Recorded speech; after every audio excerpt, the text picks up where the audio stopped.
So, good morning, all. Shall we start? Yes. Write down the name of the next chapter, chapter number 4, inventories.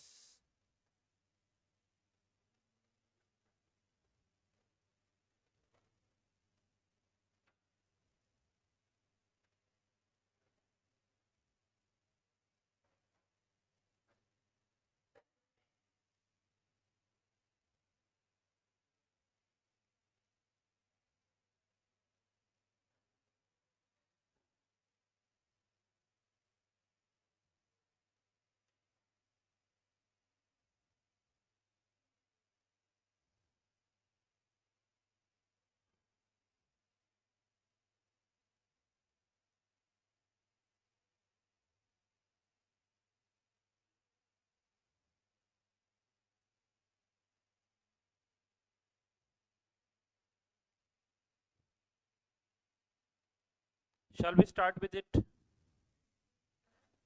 So, average marking weightage of this chapter is 5 to 10 marks.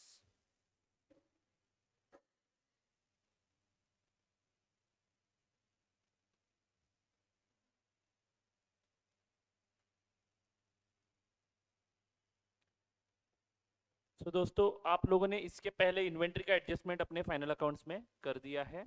What are the two effects of inventories? If it is coming as a part of adjustment, then trading account credit side and balance sheet assets side. And if you want to present the inventory into trial balance, then what entry you should pass? Closing stock account debit to purchases account. Purchases कम करना और closing stock में दिखाना है. अब सवाल यह है कि closing stock का adjustment हम लोग क्यों करते हैं? तो आंसर इज मैचिंग कंसेप्ट. हमें रेवेन्यूज के साथ एक्सपेंसेस को मैच करना है, इसलिए हम जितने यूनिट्स बेचे हैं उतने यूनिट्स का कॉस्ट दिखाना पसंद करते हैं अकाउंट्स में. जो यूनिट्स खरीद के हमने हमारे पास रखे उसको क्लोजिंग स्टॉक दिखा के हम लोग उतने रुपए से अपना कॉस्ट कम करते हैं. Is it right? तो बहुत सारे बच्चों का ये कहना होता है कि closing stock is a income. Is it a income? No, it's a reversal of cost. हम कॉस्ट को रिवर्स करते हैं. क्लोजिंग स्टॉक दिखाते हैं मतलब क्या करते हैं? हम जो एक्स्ट्रा परचेसेस दिखा चुके हैं उसको रिवर्स करते हैं. तो मैचिंग कंसेप्ट के अनुसार क्लोजिंग स्टॉक तो रिकॉर्ड करना पड़ेगा ही पड़ेगा. Is it right? But again the question is closing stock हमें कौन से वैल्यू पे दिखाना है? मतलब वो जिस अमाउंट पे गुड्स खरीदे हैं उसी कॉस्ट पे दिखाना है या मार्केट वैल्यू पे दिखाए तो भी चलेगा? तो आप बोलोगे कि कॉस्ट और market value whichever is lower. तो ये जो प्रिंसिपल है कॉस्ट और market value whichever is lower, ये प्रिंसिपल इस चैप्टर में हमें AS2 के द्वारा पढ़ाया जाएगा. अब कॉस्ट मतलब क्या? That is the question mark. And what is market value? Actually the term market value is not there in accounting standard 2. आप जो बोल रहे हो ना कॉस्ट और market value whichever is lower, ये अकाउंटिंग स्टैंडर्ड 2 का प्रिंसिपल है. वो ऑलरेडी हम डिस्कस कर चुके हैं. But market value is not the term which they have used. Teachers like us have modified it for the purpose of understanding. Actually the term is cost or net realizable value whichever is lower. तो ये principal को हमें detail में समझना है. अब detail में समझना है मतलब क्या सर? तो कॉस्ट कैसे निकाली जाती है उसकी चर्चा करनी है. अब सर उसमें क्या है? जिस अमाउंट पे गुड्स खरीदेंगे वो गुड्स का कॉस्ट. तो आंसर इज नॉट सो. उसमें और भी बहुत सारे खर्चे हमें ऐड करने हैं. जब तक गुड्स हमारे गोडाउन में नहीं पहुंचते तब तक के सारे खर्चे हमें ऐड करने पड़ते हैं. तो cost has been defined in this topic. Plus the principle of valuation of inventory is cost और NRV. NRV means net realisable value whichever is lower. What is the principle? Cost और NRV whichever is lower. So how to calculate NRV, ये भी हमें इस chapter में समझना है. Okay, but before going to all these terms, first understand the types of businesses which we have already discussed. What are the two types of businesses? Trading business and manufacturing business. For trading business there is only one type of inventory, that is stock in trade. But for manufacturer there are three types of inventories: stock of raw material, stock of work in process, and stock of finished goods. Plus two more types we are going to study today. Okay, तो in all ये सभी types के inventories को value कैसे किया जाता है इस चैप्टर में पढ़ना है. अब वैल्यूएशन मतलब क्या? किसी भी चीज को एक्सप्रेस करना रुपयों में. तो क्लोजिंग स्टॉक क्वांटिटी में तो आपको मिल सकता है, लेकिन रुपयों में कैसे कैलकुलेट किया जाए उसके लिए क्या प्रिंसिपल्स है वो इस चैप्टर में पढ़ने हैं। ओके, दूसरी चीज, स्टॉक के लिए अकाउंट्स में कौन से रिकॉर्ड्स बनाए जाते हैं वो भी हमें इस चैप्टर में देखना है। Do get it? चलो, तो write down types of business.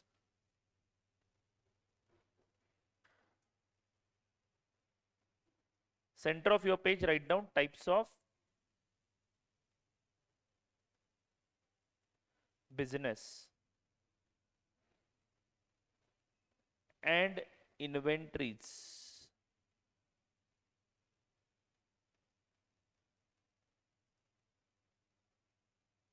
for it.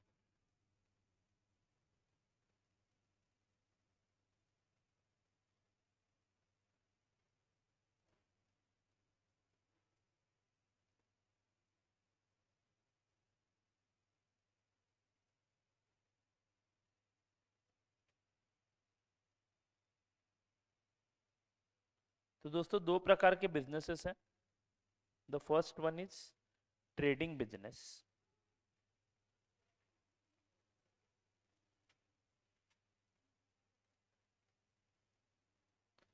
and second one is manufacturing business.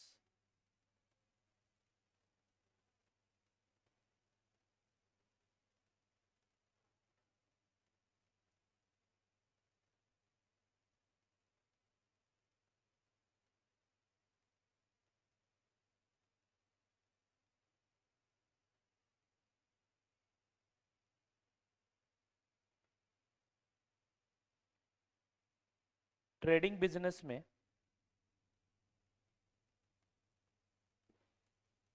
mostly one type of inventory is there,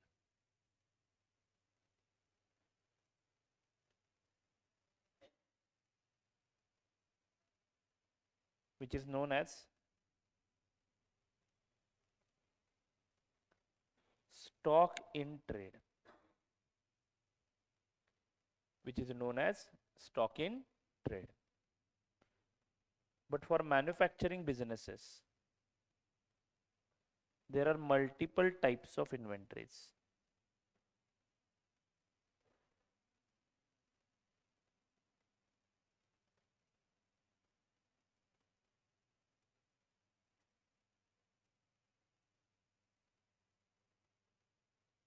There are multiple types of inventories.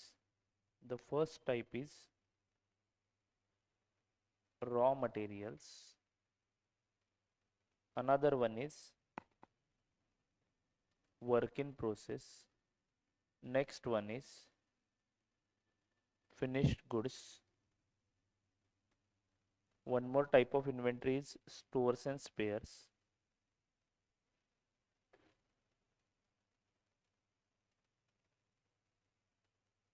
And packing material.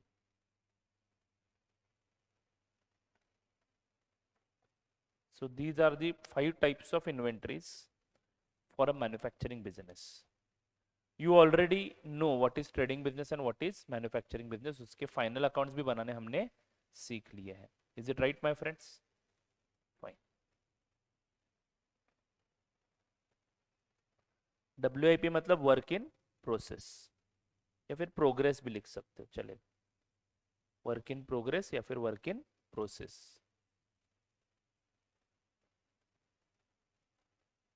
ठीक है दोस्तों, चलो. सो ये सभी inventories का valuation principal क्या है वो अभी हमें समझना है. लिखेंगे basis for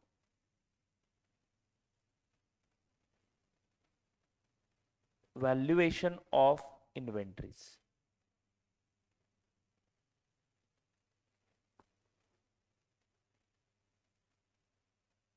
Basis for valuation of inventories.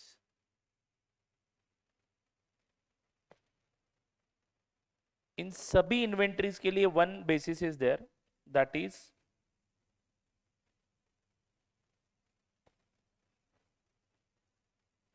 lower of cost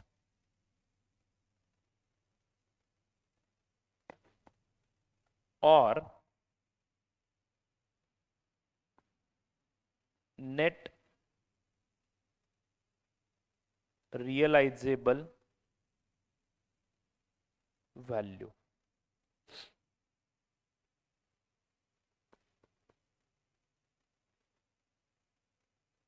Now in this topic we are going to learn how to calculate this cost.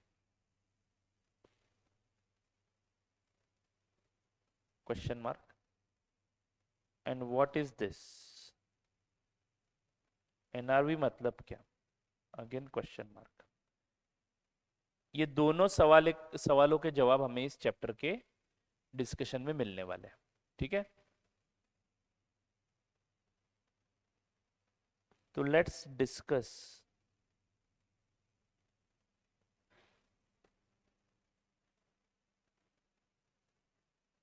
Cost.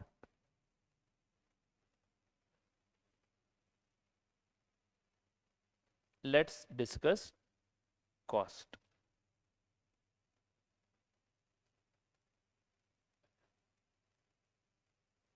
In case of trading concern, मैं जैसे लिख रहा हूं वैसे लिखना है सेंटर में. In case of trading concern, trading concern लिखो या फिर ट्रेडिंग बिजनेस लिखो, चलेगा. In case of trading business,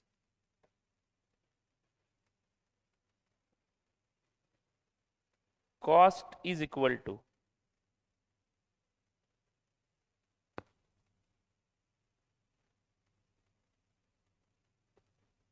purchase cost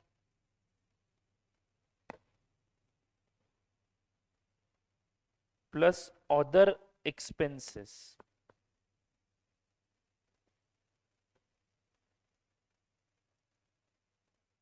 incurred to bring the inventory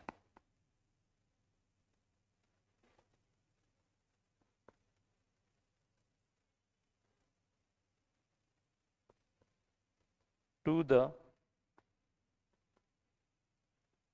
present location.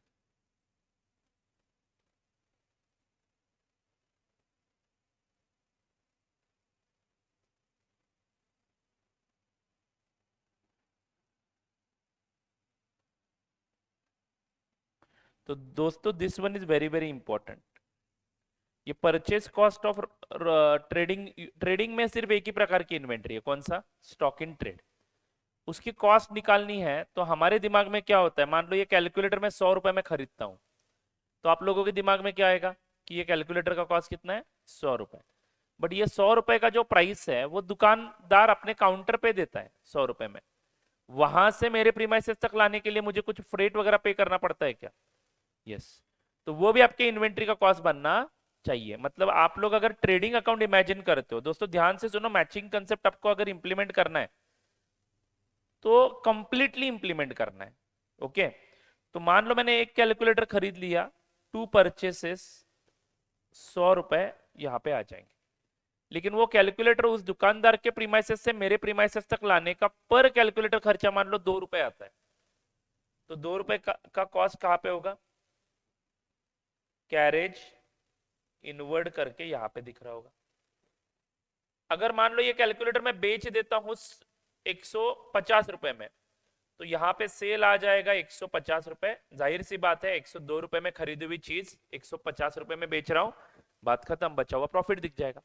लेकिन मान लो अगर ये कैलकुलेटर मैं नहीं बेचता हूं, सेल 0 ही है इस साल का, तो दोस्तों आप लोगों को मैचिंग कंसेप्ट के अनुसार क्लोजिंग स्टॉक दिखाना है. ये तो समझ में आया.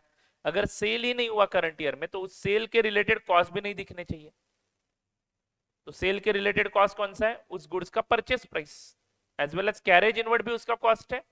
Yes, are you getting it? Carriage inward भी जितना ज्यादा परचेस करते जाओगे उतना ज्यादा कैरेज इनवर्ड भरना पड़ेगा. यानी इनडायरेक्टली कैरेज इनवर्ड का सेल्स के साथ रिलेशन है.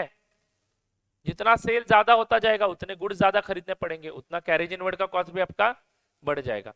तो दोस्तों ये other expenses incurred to bringing the inventory to the present location. Present location मतलब कौन सा? Our godown, our stores department. Are you getting it? तो हमारे स्टोर्स डिपार्टमेंट में गुड्स लाने के लिए जो भी कुछ खर्च किया जाता है वो सब खर्चे इन्वेंट्री के कॉस्ट में ऐड होने चाहिए। जैसे कि मान लो कैरेज इनवर्ड के साथ साथ वो ट्रांसपोर्टेशन में नुकसान ना हो, इसलिए हमने इंश्योरेंस भी कर दिया है जो 1 रुपया पर यूनिट आता है। Are you getting it? मान लो मैंने एक ही कैलकुलेटर खरीदा है, तो टोटल ये कैलकुलेटर मेरे प्रीमाइसेस तक लाने के लिए मुझे खर्चा कितने का आया? 103 रुपए। तो दोस्तों आप लोगों को ये स्टॉक जो है ना, इसको कॉस्ट और NRV whichever is lower पे दिखाना है। तो आप यहाँ पे बाय क्लोजिंग स्टॉक की एंट्री करते समय सिर्फ 100 रुपए की कॉस्ट नहीं लोगे, कितने रुपए लोगे? 103। और ये 103 रुपयों में एक्सप्रेस करने का जो टेक्निक हम लोग सीख रहे हैं, इसको वैल्यूएशन ऑफ इन्वेंट्री बोलते हैं। क्या बोलते हैं? Valuation of inventory. और इसका प्रिंसिपल बहुत ही आसान है। In case of trading business purchase cost तो लेना ही लेना है, plus other expenses for bringing the inventory to the present location and condition भी लेना है। Are you getting it? तो दोस्तों इसके कुछ एग्जांपल्स लिख लेते हैं, राइट डाउन। एंड ये सब मैं क्यों कर रहा हूं? मैचिंग कंसेप्ट के अनुसार। Okay fine. तो परचेस कॉस्ट में क्या क्या आता है वो लिख लेते हैं।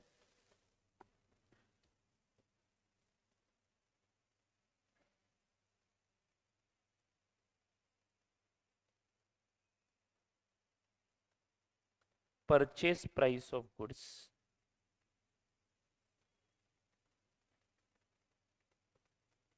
Then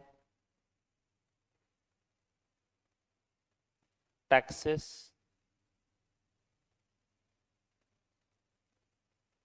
if set off is not allowed,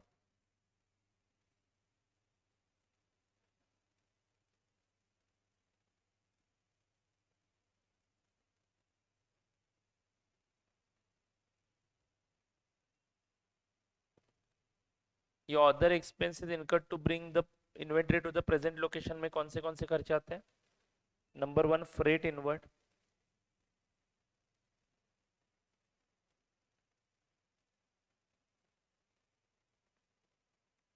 number 2 insurance in transit,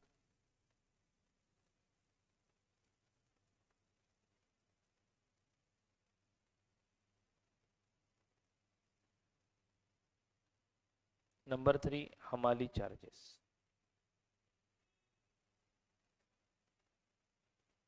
दोस्तों ये प्रेजेंट लोकेशन मतलब क्या? गोडाउन। तो गोडाउन तक लाने के लिए जो जो खर्चे किए जाएंगे वो सभी खर्चे आप लोगों को कॉस्ट ऑफ इन्वेंट्री में इंक्लूड करने हैं। जो ट्रेडिंग अकाउंट के डेबिट में दिख रहे होंगे वहां से निकाल के हमें क्लोजिंग स्टॉक के वैल्यू में डालने हैं। मतलब क्लोजिंग स्टॉक की रुपयों में जो अमाउंट हम लोग दिखाते हैं, आपके दिमाग में जो प्रिंसिपल है कि वो सिर्फ उस गुड्स का कॉस्ट होगा, नहीं, वो गुड्स का कॉस्ट तो होता ही है, plus all expenses incurred for bringing that inventory to the present location भी होता है। Are you all getting this my friends? Fine. चलो आगे बढ़ू क्या? फाइन। तो have you understood how to calculate cost in case of a trading business? अरे बोलो। अब बस इसमें एक कंटिन्यू करना है 3 नंबर का point. Reduce the above cost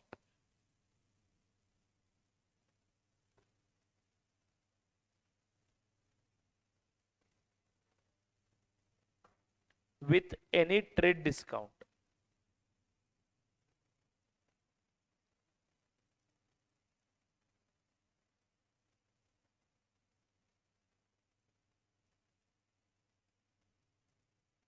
or duty drawback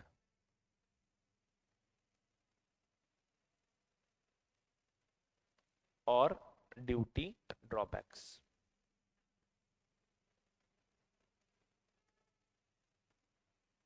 मतलब अगर आपको कोई ट्रेड डिस्काउंट वगैरह मिला तो वो माइनस करना भी पड़ेगा आपको। ठीक है, इसको ज्यादा मैं खींच नहीं रहा हूं क्योंकि इसके ऊपर मोस्टली क्वेश्चन नहीं पूछे जाते, बट आपको ध्यान में रखना है कि इन्वेंट्री वैल्यूएशन का प्रिंसिपल क्या है? कॉस्ट और NRV whichever is lower. ठीक है ना? जिस एरिया में ज्यादा क्वेश्चन पूछे जाते हैं वहां पे ज्यादा फोकस करते हैं। ये जब आप इंटर में आओगे तब आप इसको डिटेल में और पढ़ोगे, लेकिन सीए इंटर में आने के बाद। ओके, फिलहाल तो आप लोग बस इतना ध्यान में रखो कि inventory is valued at cost और market value whichever is lower. And cost के केस में कॉस्ट मतलब सिर्फ उस गुड्स का कॉस्ट नहीं है, all other expenses incurred to bring the inventory to the present location. यानी आपकी इन्वेंट्री कहां पे रहती है मोस्टली? रॉ मटेरियल का स्टॉक कहां पे रहता है? स्टोर्स डिपार्टमेंट में यानी गोडाउन में, बराबर है क्या? फिनिश गुड्स का स्टॉक वेयर हाउस में रहता है, वेयर हाउस यानी गोडाउन ही बोलते हैं उसको भी, बराबर है क्या? हाँ, लेकिन फिनिश गुड्स का स्टॉक बनाने के लिए और क्या खर्चे करने पड़ते हैं आपको? रॉ मटेरियल का तो ठीक है, मैं खरीदता हूं तो चलो प्रीमाइसेस में लाने तक का खर्चा मैं ऐड करूंगा इन्वेंट्री कॉस्ट में। अब फिनिश गुड्स की बात करो ना, फिनिश गुड्स बनाने हैं तो क्या क्या लगेगा आपको? सबसे पहले रॉ मटेरियल का कॉस्ट लेना पड़ेगा, फिर वेजिस पे करते हो, फिर आप ओवरहेड्स खर्च करते हो। कौन से ओवरहेड्स? Manufacturing overheads. तो फिनिश गुड्स का कॉस्ट निकालना है तो वहां पे वही डेफिनेशन है, यही सेम डेफिनेशन। फिनिश गुड्स के कॉस्ट में बस परचेस कॉस्ट नहीं आएगा, क्या कौन सा कॉस्ट आएगा? रॉ मटेरियल कंजम्पशन का cost plus wages plus manufacturing overheads. Are you getting it? अभी आपको ये समझ में आ रहा है क्योंकि मैंने सारी चीजें आपके सामने चैप्टर नंबर 7 यूनिट नंबर 2 में एक्सप्लेन की थी। ओवरहेड्स मतलब क्या, नाउ यू कैन अंडरस्टैंड। ठीक है, बट फिर भी इस एरिया को थोड़ा सा फास्ट ही करना है, जितना मैं लिख के दे रहा हूं उतना ध्यान में रखना है, बाकी ज्यादा दिमाग पे स्ट्रेस नहीं डालना है। ओके, चलो जी। तो आई होप आपको रॉ मटेरियल की कॉस्ट समझ में आ चुकी है। Sorry, in case of trading business cost means what समझ में आ चुकी है। ट्रेडिंग बिजनेस मतलब एकदम आसान बिजनेस, इसमें कोई टेंशन ही नहीं है। इसमें ना ही मुझे वेजेस ऐड करने की जरूरत है, ना ही मुझे ओवरहेड्स ऐड करने की जरूरत है। क्यों? क्योंकि मैं उन गुड्स को एज इट इज बेचता हूं, उनको मैं दूसरे किसी गुड्स में परिवर्तित करके नहीं बेचता हूं। आर यू गेटिंग इट और नॉट? तो वेरी वेरी सिंपल, जो गुड्स खरीदा उसको गोडाउन तक पहुंचने के लिए जो खर्चा आया, कौन से गोडाउन तक? हमारे गोडाउन तक पहुंचने के लिए जो जो खर्चा आया वो सभी खर्चों का प्रपोर्शनेट अमाउंट आपको क्लोजिंग स्टॉक में ऐड करना है। अब मैंने प्रपोर्शनेट अमाउंट का मतलब क्या सर? मान लो मैंने 10,000 यूनिट्स खरीदे हैं और जिसके लिए मैंने 10,000 रुपयों का फ्रेट भरा है, कैरेज इनवर्ड, और मान लो उसमें से मेरे पास सिर्फ 1,000 यूनिट सिर्फ फिनिश गुड्स में है, इन्वेंट्री में है, आई मीन टू से। तो आप मुझे बता दो, आप वैल्यूएशन कितने यूनिट्स का करने वाले हो? 1,000 यूनिट्स का। तो 1,000 यूनिट की कॉस्ट, परचेस कॉस्ट लोगे, और फ्रेट भी लेते समय 1,000 यूनिट्स का ही लेना है। इसको बोलते हैं प्रपोर्शनेट खर्चा ले लो, जितनी इन्वेंट्री अपने पास बची हुई है उसका वैल्यूएशन करना है। क्या ये बात सभी को समझ में आ रही है? चलो, तो in case of trading business how to calculate cost you have understood, right? Now next line पे लिखेंगे net realisable value in case of trading business only I am talking about. दोस्तों, मैं ट्रेडिंग बिजनेस की ही बात करूंगा अभी। पहले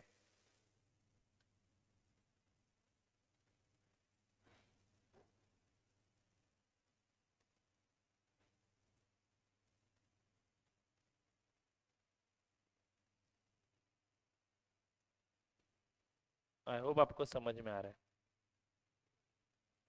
आई am talking about trading business only.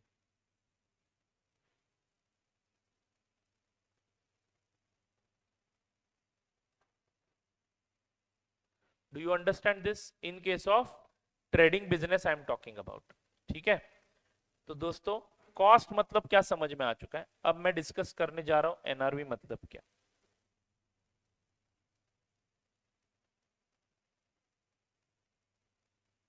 NRV is equal to, write down,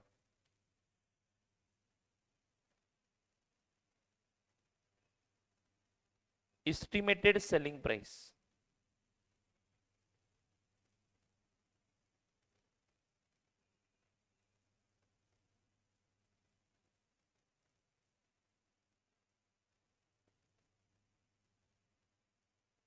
estimated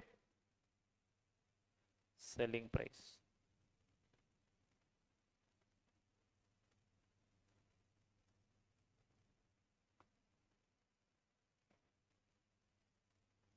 minus selling price of course stock in trade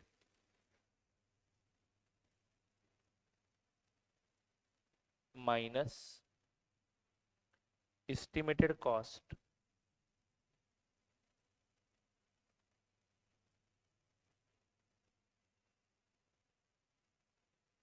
incurred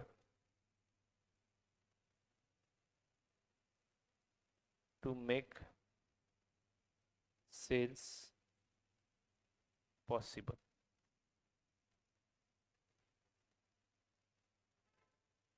Estimated selling price plus estimated cost incurred to make sales possible.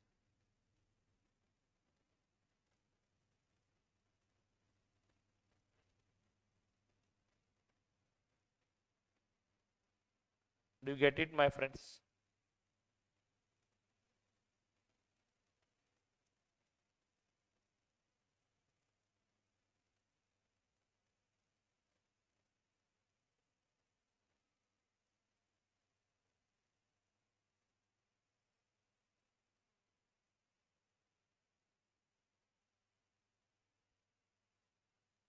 चलो, तो what is estimated selling price? Estimated शब्द क्यों use किया है दोस्तों? Because हम 31 मार्च को इसकी एनआरवी निकालना चाहते हैं। आप लोगों ने क्या फॉर्मूला बताया था? कॉस्ट और market value whichever is lower. आपने भी सही बताया था, but market value is not the appropriate term use by the accounting standard. Accounting standard बोलता है कि एनआरवी ले लो। अब एनआरवी निकालने कैसी है? तो दोस्तों NRV is very very simple. NRV मतलब नेट रियलाइजेबल वैल्यू, मतलब आपके हाथ में कितना पैसा आएगा। तो मान लो आपके पास जो स्टॉक है, स्टॉक इन ट्रेड की बात कर रहा हूं मैं, ट्रेडिंग बिजनेस करते हो, कैलकुलेटर खरीदते हो, कैलकुलेटर बेचते हो। मान लो आपका कैलकुलेटर 150 रुपए में बेचा जा सकता है, लेकिन ये 150 में बेचने के लिए आपको उस बायर को या फिर जो अपना डीलर है उसको 5 रुपए का कमीशन देना पड़ता है। बात पकड़ में आ रही है क्या?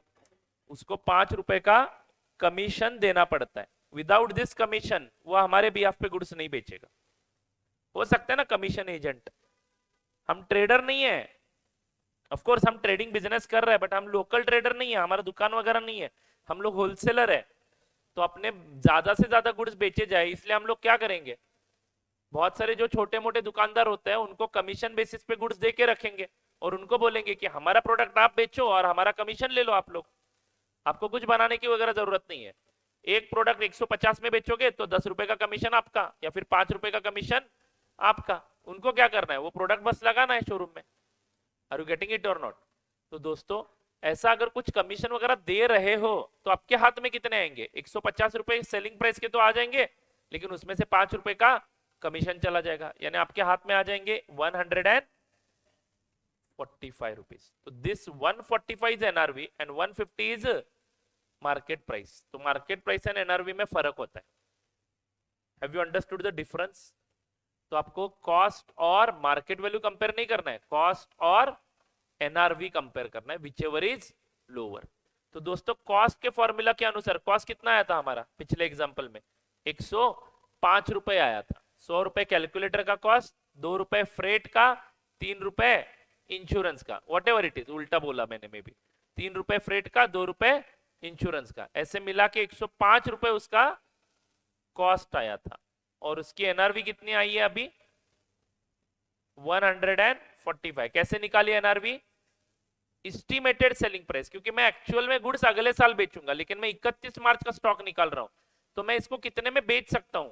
बेचा तो नहीं है ना अभी, गुड्स मेरे पास है मतलब मैंने उसको बेचा नहीं है। तो जो सेलिंग प्राइस मेरे सामने है उसको एस्टिमेटेड सेलिंग प्राइस ही बोला जाना चाहिए, क्योंकि अगले दिन क्या होगा उसकी कोई गारंटी नहीं है। Is it right? क्या जरूरी है कि आज एक हर चीज मैं 100 रुपए में बेचता हूं इसका अर्थ अगले दिन भी 100 रुपए में ही बेच पाऊंगा? मोस्ट प्रोबेबली पॉसिबल है, बट अगले दिन प्राइस बदल भी तो सकता है। आर यू गेटिंग इट और not?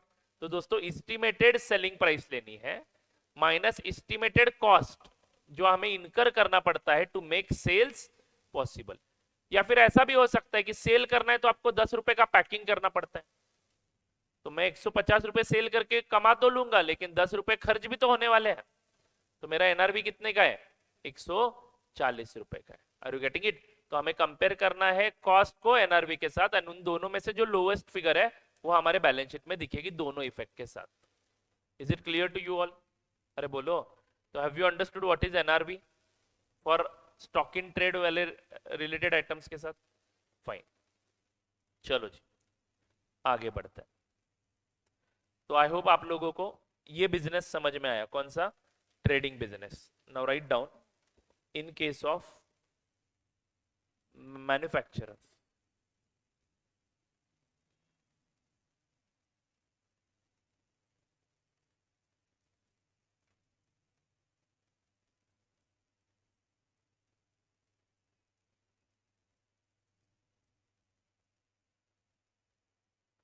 in case of manufacturer,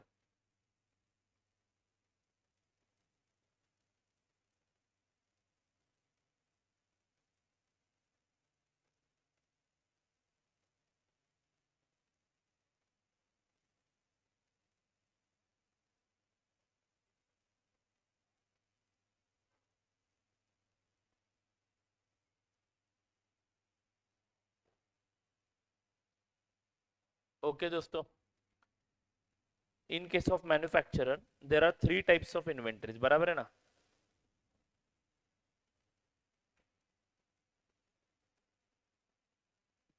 sorry wait, in case of manufacturer लिखना है cost,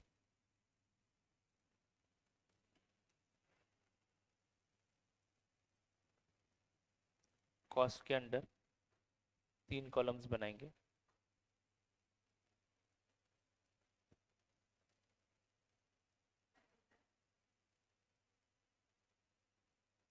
cost in case of raw material,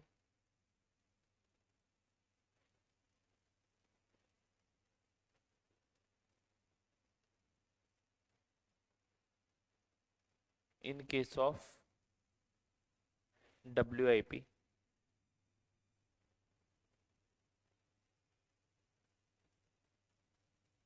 in case of finished goods, in case of finished goods। तो raw material के case में कैसे cost निकालना है, WIP के case में कैसे कॉस्ट निकालना है, एंड फिनिश गुड्स के केस में कैसे निकालना है, ये हमें यहाँ पे सीखना है।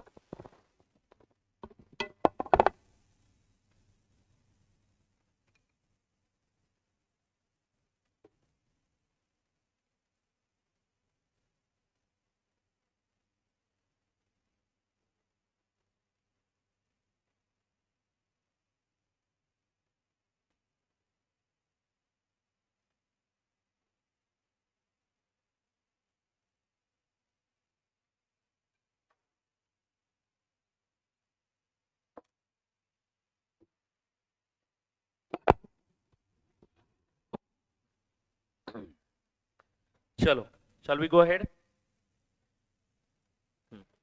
लिखेंगे इन case of raw material,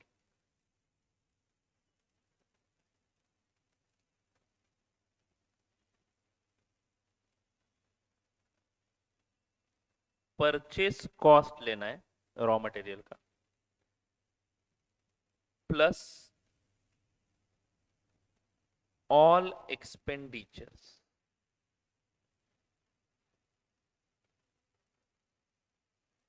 incurred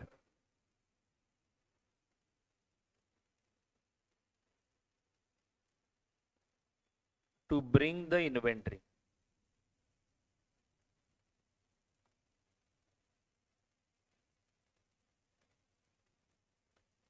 to present location and condition।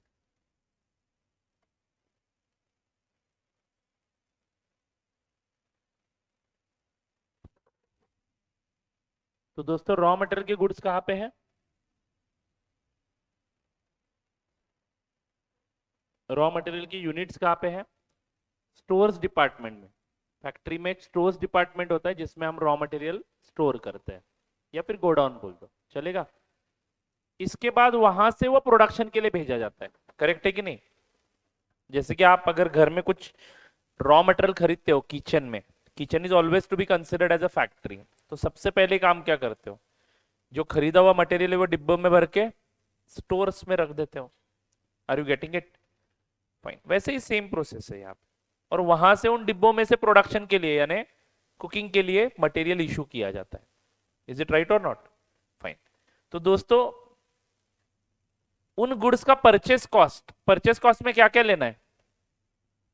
Material का कॉस्ट प्लस टैक्सेस, जो ऊपर बोला था ना same to same like stock in trade, ये कैलकुलेशन होगा। क्योंकि रॉ मटेरियल में स्टॉक इन ट्रेड में क्या फर्क है? रॉ मटेरियल भी खरीदा जाता है बाहर से, सप्लायर से, एंड स्टॉक इन ट्रेड भी सप्लायर से ही खरीदा जाता है। बोलो हाँ या ना? तो जहां पे गुड्स आप बाहर से खरीद रहे हो वहां पे कॉस्ट निकालना एकदम आसान है। गुड्स की कॉस्ट तो लेनी ही है, plus all expenses incurred to bring the inventory to the present location and condition. तो it is similar like calculating cost of stock in trade। बराबर है कि नहीं? लिख के रख दो यहाँ पे, similar like calculation of cost of stock in trade, it is similar like calculation of cost of stock in trade।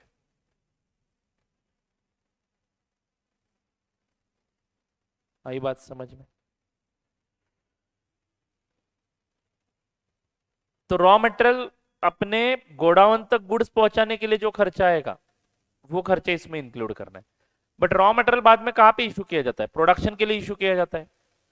तो वो मान लो मेरा गोडाउन और प्रोडक्शन डिपार्टमेंट, इसमें मान लो एक आधे किलोमीटर का डिस्टेंस है, तो वो आधे किलोमीटर में हमें हमारे लॉरी से ही गुड्स लेके जाने पड़ते हैं।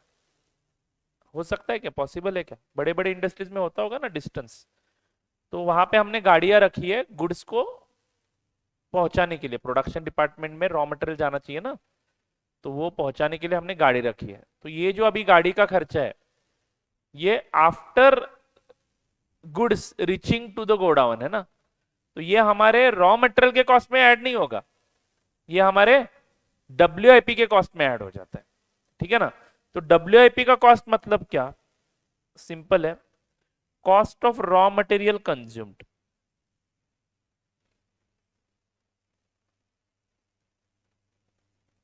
Cost of raw material consumed plus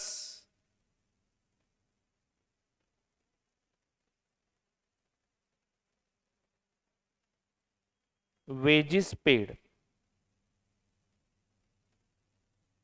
plus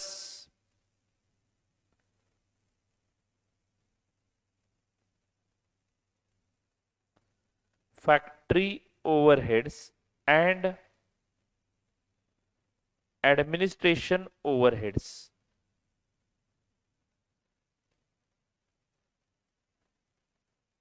related to production. तो इन तीन खर्चों का टोटल करके हमें क्या मिल जाएगा? WIP का कॉस्ट मिल जाएगा। Are you all getting this my friends? ठीक है। अगर आप चैप्टर पढ़ते हो तो चैप्टर में आपको सभी टाइप्स ऑफ इन्वेंट्री के लिए एक ही फॉर्मूला बताया है। कौन सा? Cost means purchase cost plus all expenses incurred to bring the inventory to the present location and condition। तो दोस्तों WIP है कहां पे? By the way work in progress वाले गुड्स आपके कहां पे है? फैक्ट्री के प्रीमाइसेस में कहां पे है? स्टोर्स डिपार्टमेंट में यानी गोडाउन में है, या प्रोडक्शन डिपार्टमेंट में है, या वेयर हाउस में है? प्रोडक्शन डिपार्टमेंट में। तो सिंपल है, उसका प्रेजेंट लोकेशन कौन सा है? Production department. And present condition क्या है? वो आधा बना हुआ है, आधा बाकी है, या फिर 60% बना हुआ है, 40% बाकी है, या फिर 70% बना हुआ है, 30% बाकी है। तो वहां तक पहुंचने के लिए क्या क्या खर्चे हुए उसके ऊपर, वो 70% जो पार्ट हमने बनाया हुआ है उसके ऊपर क्या क्या खर्चा हुआ है? एक तो मटेरियल लिया आपने जो 70% बना उसके लिए, फिर 70% के ही वेजेस पे किए होंगे, फिर 70% के फैक्ट्री ओवरहेड्स एंड 70% के administration overheads related to production. ये चार ही आइटम्स वहां तक के लेने हैं, इसलिए यहां पे वेजेस ऐड किया। लेकिन रॉ मटेरियल में वेजेस ऐड नहीं किया मैंने, क्योंकि रॉ मटेरियल का स्टॉक कहां पे है?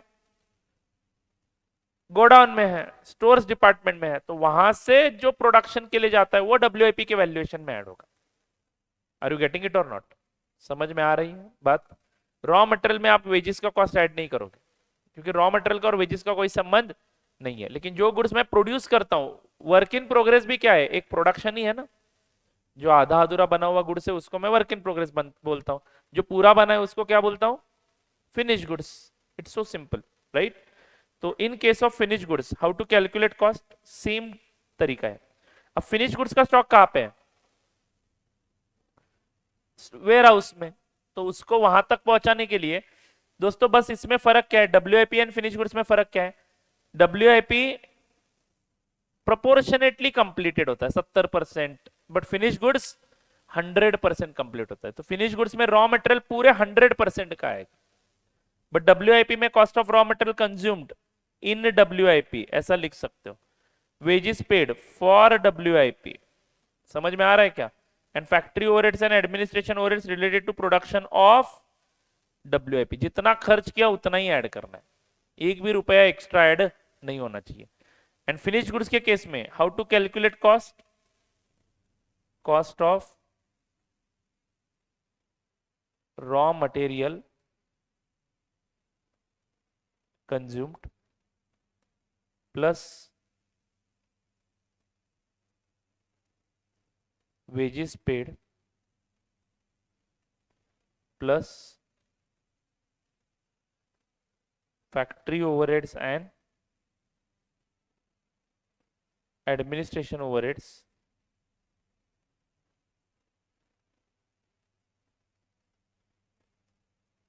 related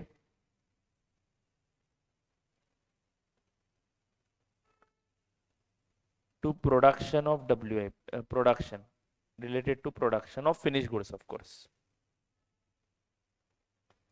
ठीक है? So this is how cost is to be calculated in case of manufacturer.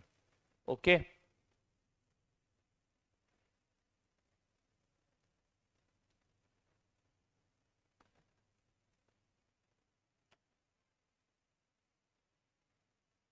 Now write down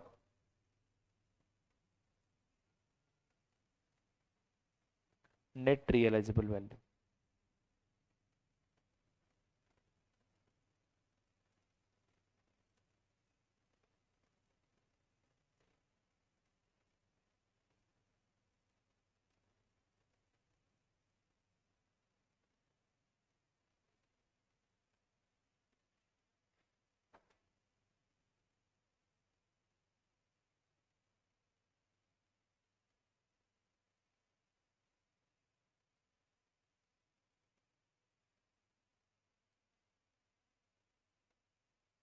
चलो, shall we start with it? Net realizable value अगली लाइन पे लिखेंगे for finished goods is equal to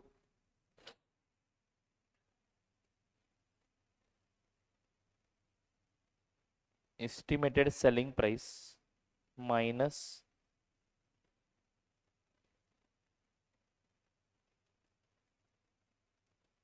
estimated cost to make sale possible. ये zero भी हो सकता है, जरूरी नहीं कि हर क्वेश्चन में होना चाहिए ये जीरो भी हो सकता है। Do get it?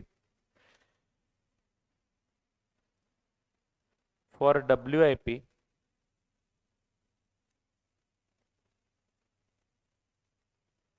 estimated selling price minus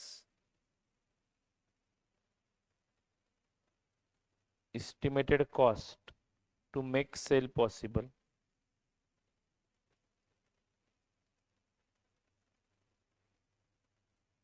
minus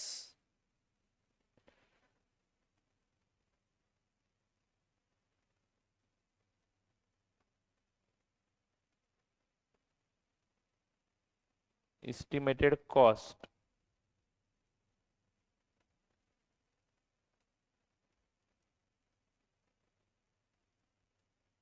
to complete WIP into finished goods.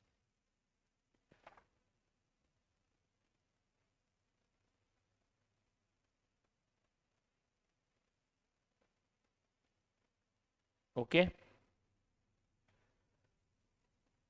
And for raw material NRV is equal to market value of raw material.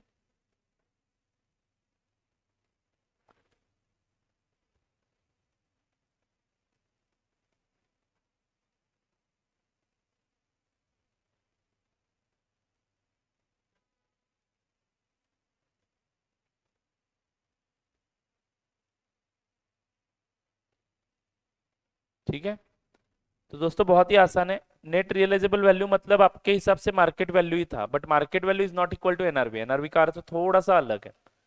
तो सिंपल सी बात है, अगर आप लोगों को आपके इन्वेंट्री के गुड्स बेचने हैं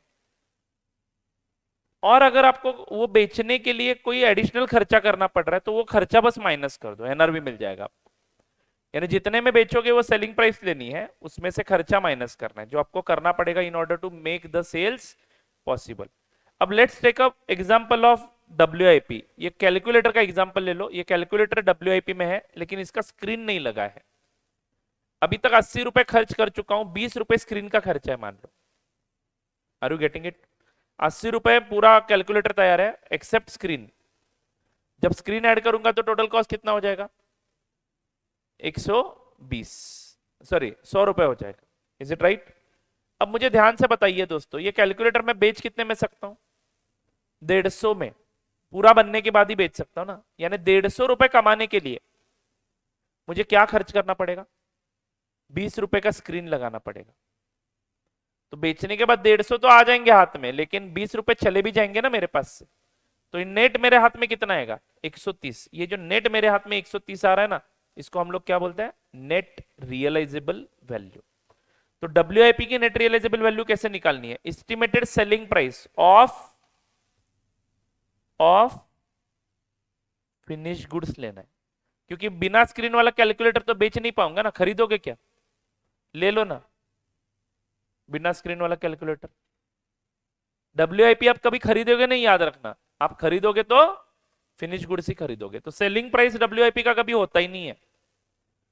मुझे कैसे पता चलेगा कि बिना स्क्रीन वाला कैलकुलेटर कितने में बेचा जाता है? क्योंकि मैंने आज तक कभी ट्राई नहीं किया और कोई खरीदेगा भी नहीं। उसकी वैल्यू जीरो ही है, मतलब आप लोगों को 80 रुपए का नुकसान ही हुआ है उस केस में। अरे बोलो ना। तो estimated selling price of finish goods लेना है और उसमें से माइनस क्या करना है?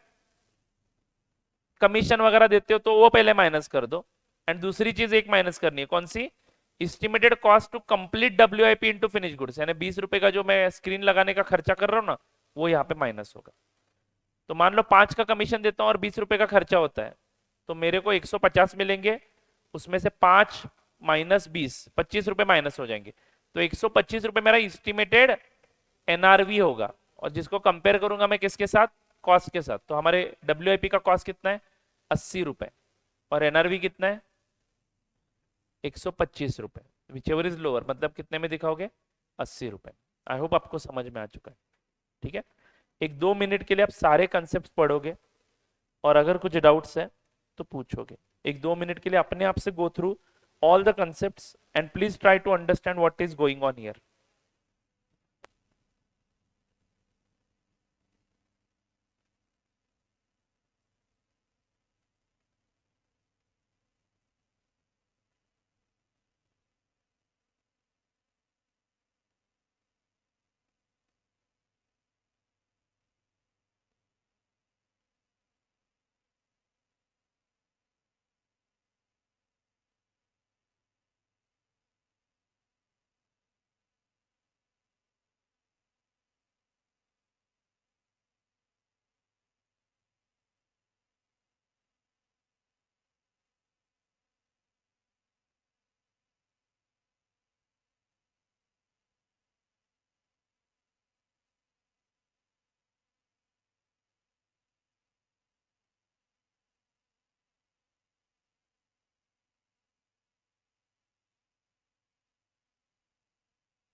चलो एक बार फिर से समझने का प्रयास करते हैं, ठीक है ना।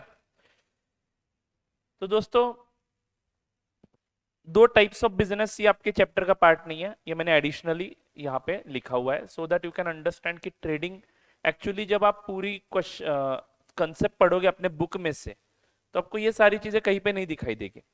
कौन सी चीजों की बात कर रहा हूं मैं, ये रॉ मटेरियल के लिए अलग से बोला है, डब्ल्यूआईपी के लिए अलग से बोला है, उन्होंने बस इतना ही बोला है कि inventory should be valued at lower of cost और एनआरवी।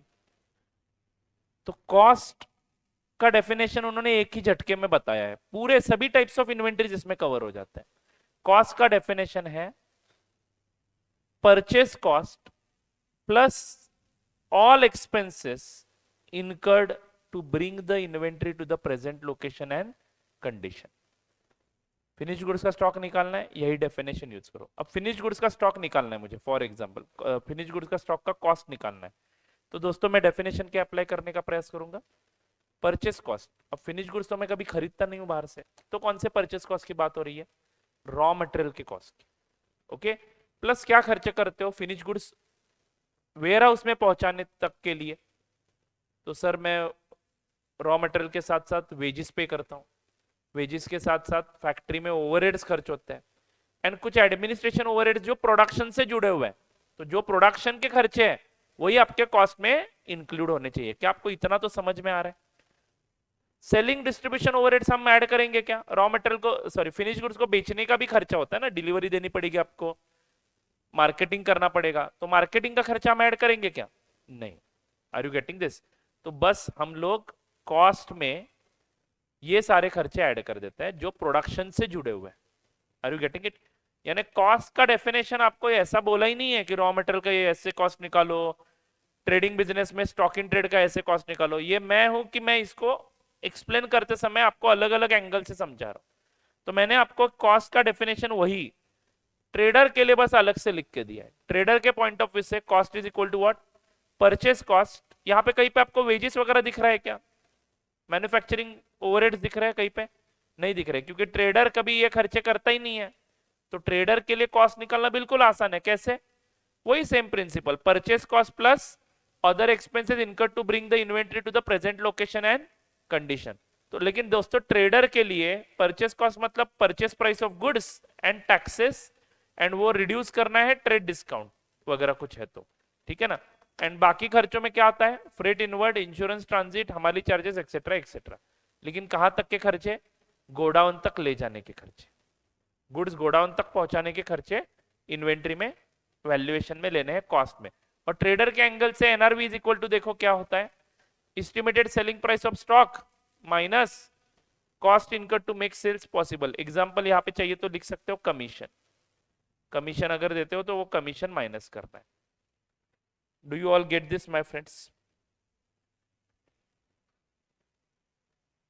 मैन्युफैक्चरर की बात अलग है। मैन्युफैक्चरर में एक तो तीन प्रकार की इन्वेंट्रीज होती है, raw material, WIP and finish goods. Raw material का कॉस्ट निकालना बिल्कुल आसान है, जैसे स्टॉक इन ट्रेड का कॉस्ट निकालते हो वैसे ही रॉ मटेरियल का कॉस्ट निकलेगा। कैसे, all purchase cost plus all expenses to bring the inventory to the present location and condition. ये मेरा आपका रॉ मटेरियल का कॉस्ट। डब्ल्यूआईपी का कॉस्ट निकालना है तो डब्ल्यूआईपी थोड़ा आगे जा चुका है, फैक्ट्री में पहुंचे है और 70% कंप्लीट है, तो 70% का रॉ मटेरियल, 70% के वेजेस एंड 70% के प्रोडक्शन ओवरहेड्स लेने हैं, manufacturing overheads plus administration overheads, but whichever is related to the production, okay. And finish goods का कॉस्ट निकालना भी सेम प्रिंसिपल पे, लेकिन यहाँ पे 100% का कॉस्ट आएगा रॉ मटेरियल का, 100% का वेजेस आएगा एंड 100% का factory overheads and administration overheads related to production आ जाएगा। डब्ल्यूआईपी में एंड फिनिश गुड्स के वैल्यूएशन में ज्यादा कोई फर्क नहीं है, बस फर्क इतना है कि वो कितना काम हुआ है उतना ही वेजेस, उतना ही ओवरहेड्स आप ऐड करते रहना। Do you get it my friends, अरे बोलो। एनआरवी निकालना भी आसान है, रॉ मटेरियल की NRV is equal to market value of raw material होता है, बिकॉज रॉ मटेरियल पे हम बाकी कोई मतलब बेचते नहीं है ना रॉ मटेरियल को, इसलिए वहां पे फिनिश गुड्स का सेलिंग प्राइस वगैरह लेके हमने कुछ कैलकुलेशन नहीं किया। रॉ मटेरियल हम बेचते थोड़ी है, रॉ मटेरियल तो हम कंज्यूम करने के लिए खरीदते हैं, तो आज मार्केट में कितने रुपए में मिल रहा है वही आपके रॉ मटेरियल की एनआरवी होती है, ओके। फिनिश गुड्स, दोस्तों फिनिश गुड्स की NRV is equal to selling price of finish goods minus estimated cost to make sales possible. Okay, and WIP की एनआरवी थोड़ी सी आपको सोच समझ के निकालनी है. Estimated selling price minus estimated cost to make sale possible minus estimated cost to complete the WIP into finish goods. बस आपको इतना ही ध्यान में रखना है, बाकी मॉड्यूल से कोई भी चीज नहीं पढ़नी है. Do you get it? चलो जी आगे बढ़ते हैं.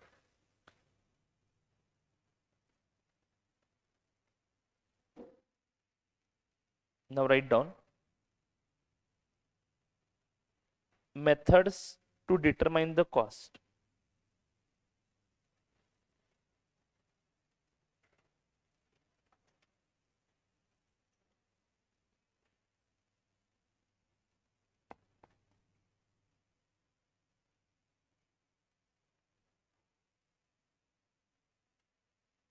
Methods to determine cost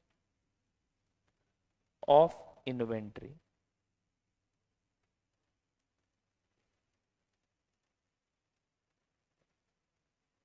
When goods are purchased or manufactured.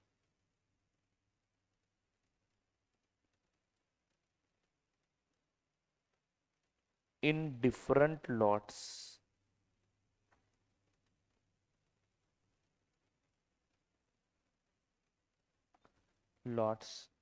and each lot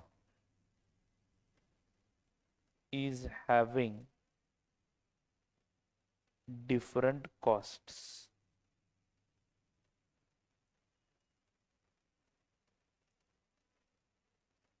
Each lot is having different costs.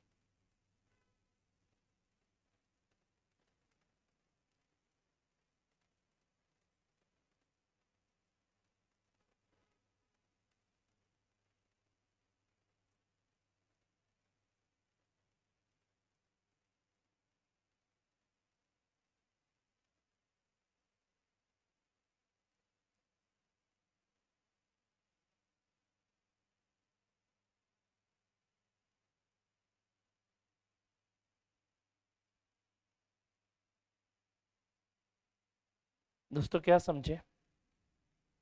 कुछ भी नहीं. बोलो ना. नालायक, कुछ भी नहीं बोल रहे हो. पढ़ो ना फिर. क्या समझे? फिर स्टिल सर कुछ भी नहीं. अब सिंपल सी बात है, ध्यान से सुनो मैं क्या बोल रहा हूँ. मान लो मैं ट्रेडर हूँ. ट्रेडर के एंगल से समझने का प्रयास करते हैं. मान लो मैं ट्रेडर हूँ. ओके, तो मैंने पहले 1000 यूनिट्स मंगवाए. गुड्स की कॉस्ट थी 10,000 रुपए. ठीक है ना? तो गुड्स की कॉस्ट कितनी थी? 10,000 रुपए. फिर मान लो फ्रेट पे किया 10,000 रुपयों का या फिर 1000 रुपयों का. ओके, बात पकड़ में आई? बस 11,000 रुपए में गुड्स मेरे प्रीमाइसिस में पहुंच गए. 1,000 यूनिट्स 11,000 रुपए में खरीद रहा हूं, तो पर यूनिट कॉस्ट कितना बोलूंगा मैं? 11 रुपीज. 2 दिन के बाद मैंने फिर से 1000 यूनिट्स ऑर्डर कर दिए, जिसकी गुड्स की कॉस्ट हो गई दोस्तों 11,000 रुपए. 1,000 रुपए से भाव बढ़ गया. ओके, हो सकता है ना अगले दिन भाव अलग हो गुड्स का. और फ्रेट का भी प्राइस बढ़ गया. फ्रेट हुआ मान लो 1100 रुपए. तो दोस्तों यहां पे मैं कितने खर्च कर रहा हूं?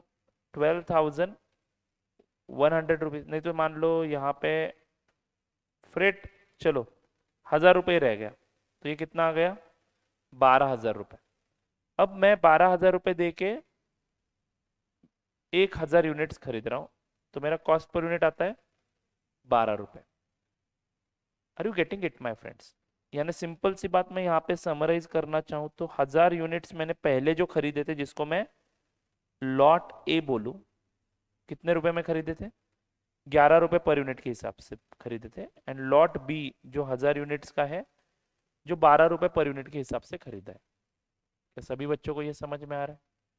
तो मैं अब ये पढ़ो, methods to determine cost of inventory when goods are purchased in different lots, okay, and each lot is having different cost. समझ में आ रहा है क्या? अब ये परचेस कॉस्ट है 11 रुपए 12 रुपए। मैन्युफैक्चरिंग के केस में फिनिश गुड्स का मैन्युफैक्चरिंग कॉस्ट आएगा, जिसमें वेजेस का एलिमेंट होगा, ओवरहेड्स का एलिमेंट होगा, are you getting it, material का भी अमाउंट होगा। तो मटेरियल, लेबर एंड ओवरहेड्स की ऐड करके जो अमाउंट आती है फिनिश गुड्स की, पहली दफा जो लॉट प्रोड्यूस किया मैंने 1000 यूनिट का, उसको बनाने का खर्चा 11 रुपए आया, और 2 दिन बाद मैंने और एक लॉट प्रोड्यूस किया 1000 यूनिट का, जिसको प्रोड्यूस करने का खर्चा 12 रुपए आया। हो सकता है ना वेज कॉस्ट बढ़ा, मटेरियल कॉस्ट बढ़ गया, तो ऑटोमेटिकली फिनिश गुड्स का कॉस्ट भी बढ़ जाएगा। मैन्युफैक्चरर के एंगल से भी समझना है, ट्रेडर के एंगल से भी समझना है, बट मोस्टली हमें ट्रेडर रिलेटेड क्वेश्चन पूछे जाएंगे, ठीक है ना। इनडायरेक्टली अगर अलग अलग लॉट्स में गुड्स खरीदे जाते हैं, और मान लो ये 2000 यूनिट्स में से आपने 1800 यूनिट बेचे हैं, 1800 यूनिट सोल्ड किए हैं, तो बचे कितने यूनिट? 200 यूनिट। इस 200 यूनिट को आप 11 रुपए के भाव से वैल्यू करोगे या 12 रुपए के भाव से वैल्यू करोगे? This is the question. 11 क्यों?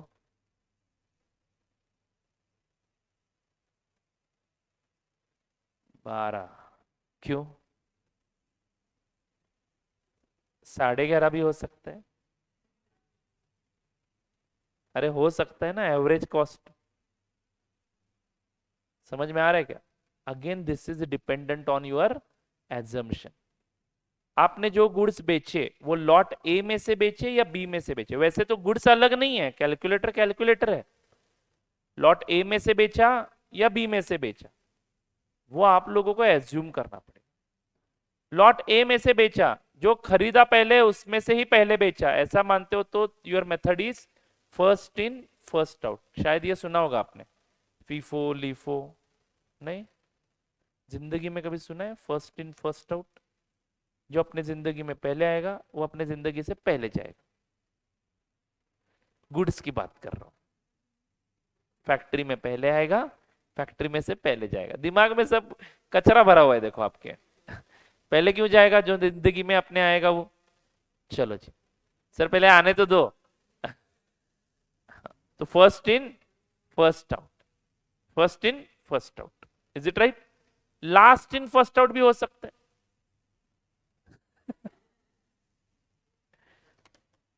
हे भगवान, लास्ट इन फर्स्ट आउट बोलो ना। जो लॉट बी है वो लास्ट में आया, लेकिन बेचूंगा मैं पहले उसको, फर्स्ट आउट। या फिर मैं ये देखूंगा ही नहीं, मैं सभी कॉस्ट का एवरेजिंग कर दूंगा। तो ये जो मेथड्स अभी मैं आपको बता रहा हूं ना, 3, यही टाइटल लिखा है मैंने, methods to determine cost of inventory. क्योंकि फीफो यूज करता हूं तो वैल्यूएशन कितने रुपए से होगा? 200 यूनिट का 12 रुपए से होगा। मतलब पहले लॉट वाले सारे बेच दिए और दूसरे लॉट में से 800 बेच दिए, तो 12 रुपए से वैल्यूएशन होगा। Are you getting it? FIFO method से। लीफो मेथड से 11 रुपए से वैल्यूएशन होगा, एंड एवरेज कॉस्ट से 11.5 रुपए से वैल्यूएशन होगा। Are you getting it? तो वही हम डिस्कस कर रहे हैं, और ये सबसे इंपॉर्टेंट मैटर है देखो आपके सिलेबस का। ऊपर की चीजें फास्ट पढ़नी है क्योंकि उसमें डिटेल नहीं जाना है। क्योंकि मैं सीए इंटर में जब आपको कॉस्टिंग पढ़ाऊंगा, मैं या कोई दूसरे सर, पता नहीं आप मेरे पास आओगे कि नहीं आओगे, ठीक है, मैं या फिर कोई दूसरे सर आपको सीए इंटर में कॉस्टिंग जब पढ़ाएंगे तब उसमें बहुत ही डिटेल जाएंगे। ओके, अभी जरूरत नहीं है, अभी आपको इसके ऊपर प्रश्न भी पूछे नहीं जाते। तो पहला जो पार्ट है, बच्चों को अक्सर क्या होता है, पहले पैराग्राफ्स पढ़ के ही डर लगता है इस चैप्टर से, तो बच्चे क्या करते हैं, ये ऑप्शन में डाल देते हैं। ऐसा नहीं करना है। पहले पैराग्राफ्स आपको थोड़े से फास्ट फॉरवर्ड मोड में जितना याद रखना है उतना, मैंने जितना लिख के दिया उतना याद रखो ना, फिर उस पर क्वेश्चन तो मोस्टली आते नहीं है, बट पता होना चाहिए। ओके, एटलीस्ट इतना तो बता सकते हो ना, कॉस्ट और NRV whichever is lower. And NRV कैसे निकलती है मैंने लिख के दिया है, कॉस्ट कैसे निकलता है बताया है, ध्यान में रख सकते हो। अब वहां पे मैं एग्जांपल्स बना बना के सिखाऊं उसका कोई फायदा नहीं है, क्योंकि उसके ऊपर ज्यादा क्वेश्चंस नहीं आते। ये इंपॉर्टेंट है। अभी ये 11 रुपए कैसे निकाला पर यूनिट, देखा है ना मैंने आपको, सभी खर्चे ले लिए, गुड्स का कॉस्ट लिया, फ्रेट भी लिया, यही तो प्रिंसिपल बताया था ना वहां पे, purchase cost plus all expenses incurred to bring the inventory to the present location and condition. Are you getting it? समझ में आ रहा है? यहाँ पे भी देखो 12 रुपए मैंने वैसे ही निकाला, यानी आपके दिमाग में जो है कि 10 रुपए का मेरा एक गुड्स है, नहीं भाई, 10 रुपए को गुड्स दुकान में, उसके दुकान से यहां तक लाने का खर्चा है ना अलग से। एसेट में भी हम लोग ये ऐड करते थे ना, डेप्रिसिएशन में पढ़ा हमने, फिक्स एसेट वाले टॉपिक में, बोलो हाँ या ना। डेप्रिसिएशन के चैप्टर में हम लोगों ने देखा कि नहीं, एसेट का भी इंस्टॉलेशन चार्जेस वगैरह एसेट में ऐड कर देते हैं, सेम कंसेप्ट, नथिंग न्यू। जब तक वो रेडी फॉर यूज नहीं होता है तब तक के खर्चे एसेट में ऐड करने हैं। यहाँ पे क्या है, जब तक वो अपने प्रेजेंट लोकेशन पे एंड कंडीशन में नहीं पहुंचते तब तक के सारे खर्चे ऐड करने। तो डब्ल्यूआईपी कहाँ पे है, इमेजिन करो, डब्ल्यूआईपी फैक्ट्री में है, तो फैक्ट्री में मैंने क्या क्या खर्चा किया वहां तक पहुंचाने के लिए। 70% का कैलकुलेटर तैयार करने के लिए मैंने क्या क्या खर्च किया, इसका मटेरियल लिया 70% का, इसका वेजेस खर्च किया, इसके ऊपर मैंने ओवरहेड्स लगा दिए, बस बात हो गई। Are you getting this my friends? समझ में आ रहा है? Yes yes. हाँ, वो चलो वैल्यूएशन तो समझ में आ गया सर। अब आप, हम क्या पढ़ रहे हैं, हम क्या पढ़ रहे हैं वो समझना बहुत जरूरी है। हम मेथड्स पढ़ रहे हैं of determining the cost of inventory, but कौन से सिचुएशन में, व्हेन गुड्स आर परचेस्ड और मैन्युफैक्चर्ड। परचेस किसके केस में, स्टॉक इन ट्रेड के केस में। मैन्युफैक्चर किसके केस में, मैन्युफैक्चरर के केस में। Are you getting it? Finish goods के केस में, परचेस्ड और मैन्युफैक्चर्ड इन डिफरेंट लॉट्स। तो एक से ज्यादा लॉट में परचेस हुआ है सर, हम एक साथ पूरे साल का मटेरियल खरीदते हैं और 11 रुपए में ही पड़ता है हमें मटेरियल, हमने एक ही लॉट खरीदा है पूरे साल में, तो भाइयों बधाइयों, आपको ये मेथड एप्लीकेबल ही नहीं है। आपको हर इन्वेंट्री 11 रुपए से ही वैल्यू करनी है, दूसरा कोई ऑप्शन ही नहीं है। कॉमन सेंस ही है, यानी मैं अलग अलग लॉट्स में खरीदता हूं तो ही ये डिस्कशन करना है, अदरवाइज ये डिस्कशन करने का कोई पॉइंट नहीं है। Are you getting this point? तो let us understand the methods. Okay, तो इसलिए मैंने लिख के दिया है, if purchased in different lots, okay, and each lot is having different cost. ये भी इंपॉर्टेंट है। मान लो मैंने 2 लॉट में मटेरियल खरीदा है, लेकिन दोनों लॉट में मुझे कॉस्ट 12 रुपए ही पड़ा, तो कोई दिक्कत ही नहीं है भाई, आप आराम से वैल्यूएशन कर लो 12 रुपए से। कंफ्यूजन जहां पे है वहां पे मेथड सिलेक्ट करना है। Do you get it? अरे बोलो, good morning all.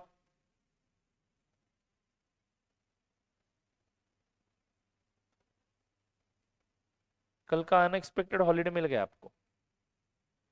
Because of my personal reason मैं क्लास नहीं ले पा रहा था, इसलिए मैंने सुबह 6 बजे ही मैसेज भेजा।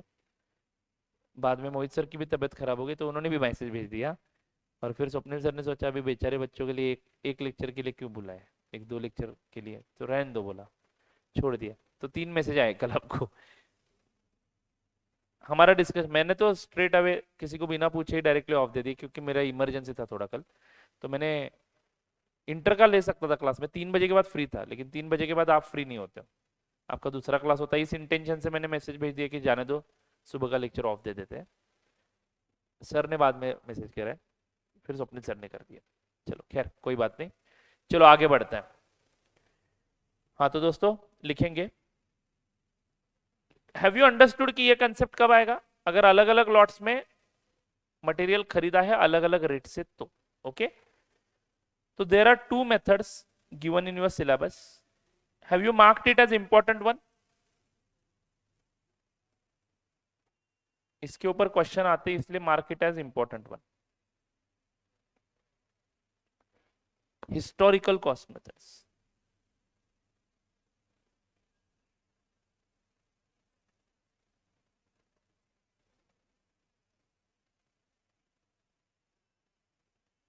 Non historical cost methods.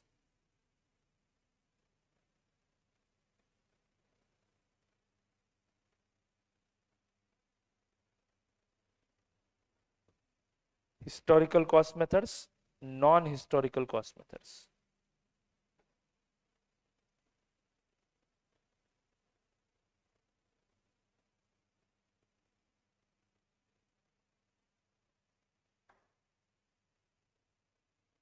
Historical cost methods में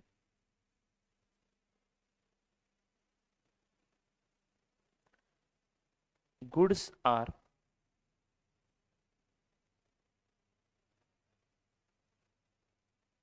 interchangeable.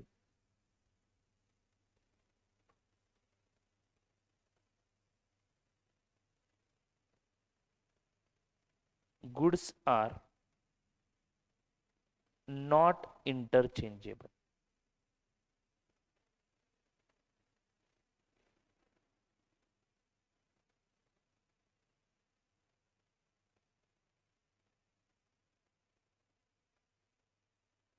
Goods are not interchangeable में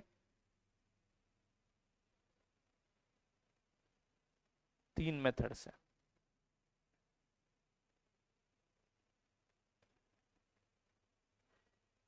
फर्स्ट इन फर्स्ट आउट, जिसको हम लोग प्यार से फिफो बोलते हैं. क्या? FIFO. Last in first out, जिसको हम प्यार से लीफो बोलते हैं. वैसे तो ढेर सारे मेथड्स हैं. Highest in first out, next in first out, highest in first out, next in first out, past in first out. जान दो, सिलेबस में इतनी है. AS2 ने बस ये दो मेथड से रिकमेंड किया, और एक तीसरा मेथड है. AS2 ने तो ये भी रिकमेंड की नहीं किया है. AS2 बोलते हैं कि ये मत यूज करो.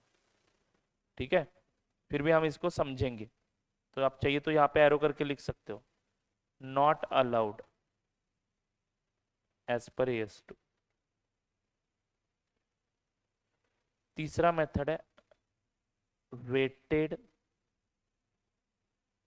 Average cost method. Weighted average cost method.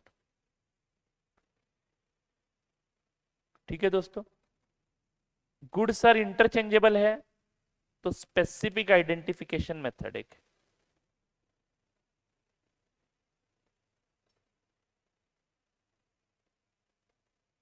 Specific identification method एक है.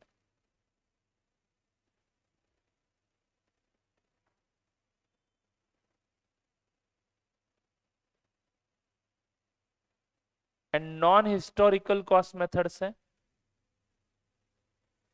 जिसमें दो methods they have given to you.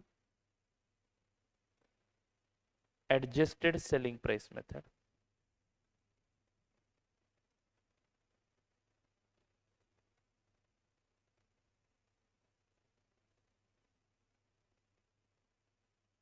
And standard cost method.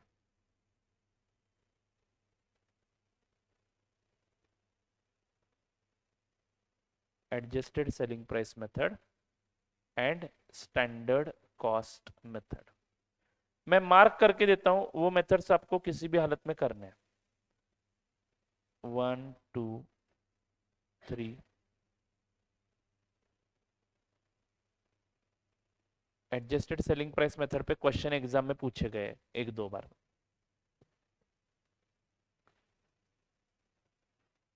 क्या कैलकुलेट करने के मेथड से ये? कॉस्ट. मतलब अभी भी हम कॉस्ट ही डिस्कस कर रहे हैं.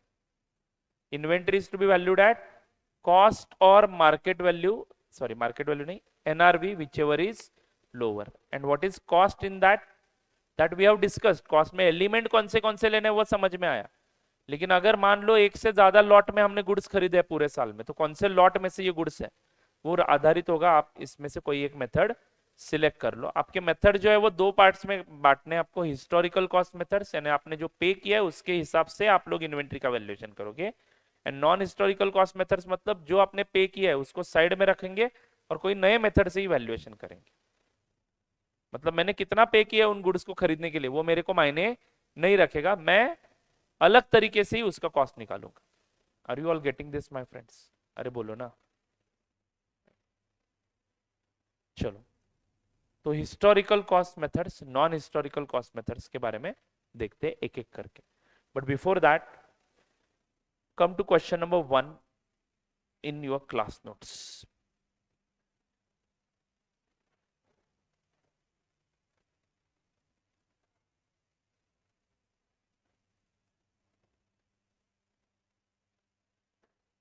Page number 150. Question number 1. Surekha Limited deals in 3 products. Surekha Limited deals in 3 products. PQR, which are neither similar nor interchangeable. ठीक है, सिमिलर भी नहीं है, इंटरचेंजेबल भी नहीं है. मतलब क्या? अलग अलग है. ओके, अलग अलग है गुड्स. इन्वेंट्री समझते हो ना? गुड्स अपने गोडाउन में जो होते हैं.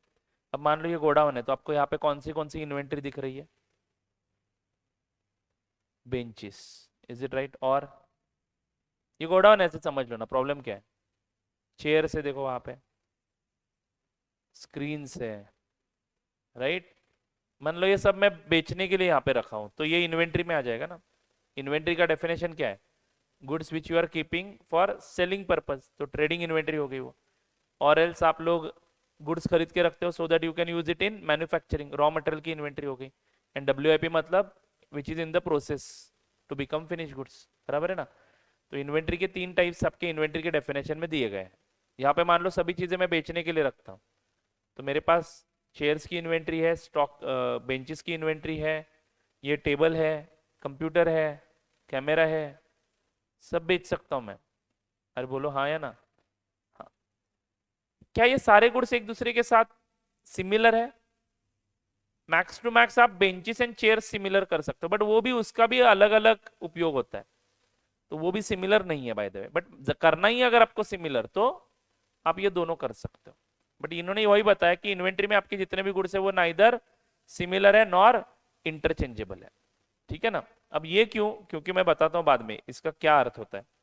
At the end of the financial year, historical cost and NRV of the items of closing stock are given below. Determine the value of closing stock. Determine the value of closing stock. तो दोस्तों आप लोगों को 3 items यहाँ पे दिख रहे हैं, P, Q एंड R, जिसकी हिस्टोरिकल कॉस्ट. हिस्टोरिकल कॉस्ट मतलब कौन सी कॉस्ट? जो कॉस्ट हमने पे की है फॉर गुड्स, अपने यहाँ पे लिख के रखना है. हिस्टोरिकल कॉस्ट मतलब क्या? अलग कलर के पेन से लिख लो. जो कॉस्ट हमने पे की है.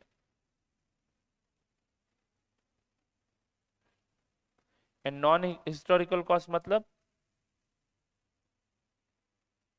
Other than historical cost. वो समझ में आ जाएगा. अर्थ ये नहीं है कि जो कॉस्ट हमने पे नहीं की है, फुकट में नहीं मिला.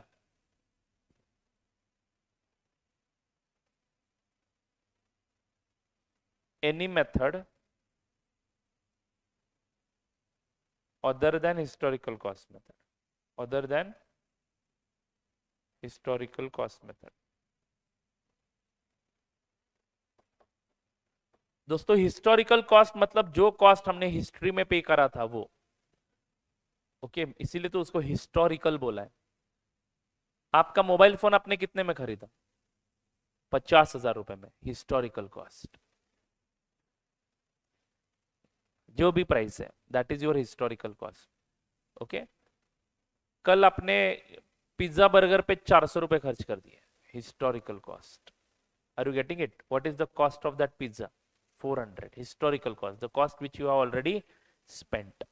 ओके, समझ में आया? फाइन. फ्यूचर में कितने का मोबाइल खरीदोगे? It is not a historical cost and it is neither non historical cost. Okay, it is a future cost. Okay, all these principles are to be discussed in costing subject.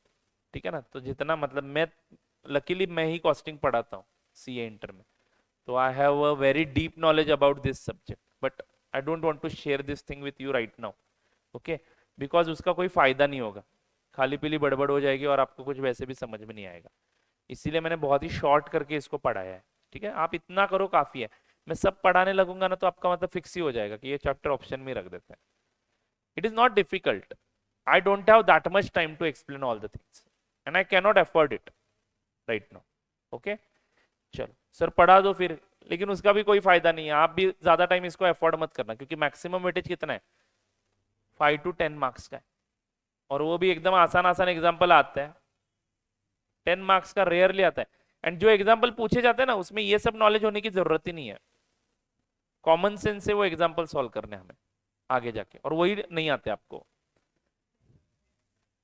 नहीं आते मतलब आपको परेशानी होती है, एडलेस वगैरह करना है वहां पे, ठीक है ना, आएंगे उस मुद्दे पे, आएंगे, लास्ट वाला सेगमेंट है, पहले ये खत्म कर लेते हैं। चलो दोस्तों, तो 3 प्रकार के आइटम्स है आपके इन्वेंट्री में, पी क्यू आर। पी की हिस्टोरिकल कॉस्ट कितनी है,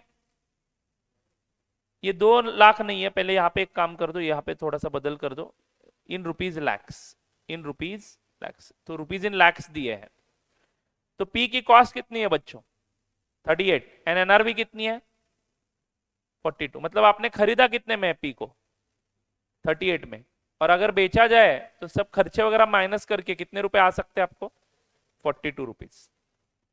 तो इन्वेंट्री कितने पे दिखाओगे,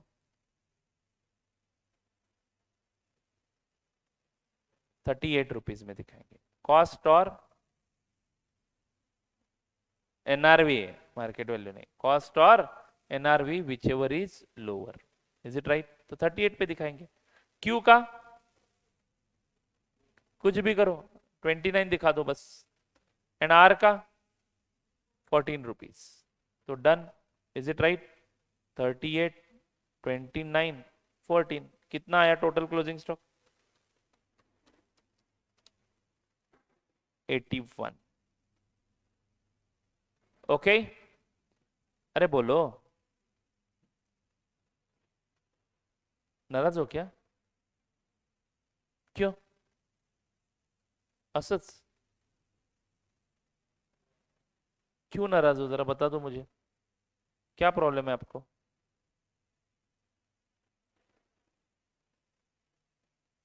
please write down this answer, सुकून से कॉपी कर लेना, कैसे, सुकून से, क्या हुआ, अरे मैंने आंसर बता दिया ना अभी, कैलकुलेट करके कितना आया था हमारा आंसर, हाँ तो वही तो है, यहाँ पे लिखना है बस, कॉपी करना है, मैं क्या डिक्टेट करूं, मैं कौन होता हूँ डिक्टेट करने वाला, चलो लिखो, टाइम पास मत करियो, सुकून से मन लगा के शांत बैठ के कॉपी कर लेना, लिखना है सब, inventories are to be valued at lower of cost and NRV, inventories are usually written down to NRV on an item by item basis, the value of closing stock is determined as under, okay, यही same table बनाना है और inventory का valuation करना है, 4 mark के लिए ऐसा फालतू क्वेश्चन आ सकता है, लेकिन आप इसको ऑप्शन में रखोगे तो ये फालतू क्वेश्चन भी आपको उल्लू बना के चला जाएगा, तो आप फालतू के कैटेगरी में आ जाओगे, याद रखना,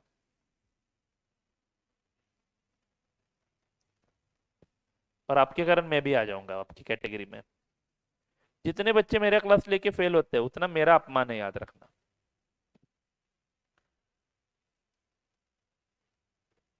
एंड लकीली मेरा सब्जेक्ट ऐसा है कि मैं बहुत कम अपमानित होता हूँ, क्योंकि अकाउंट्स में 40 के नीचे मतलब आपकी कोई इज्जत ही नहीं है, याद रखना इस चीज को, अकाउंट्स में कम मार्क आ सकते हैं बट 40 के ऊपर जाते हैं बच्चे, मैं उनकी तरफ देखता नहीं हूँ मोस्टली, जो 80 के ऊपर जाएंगे वो बढ़िया परफॉर्मर है, याद रखना, बट नहीं मिले तो इट्स ओके, पास होना जरूरी है सभी सब्जेक्ट्स में, चलो लिखो,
चलो हो गया।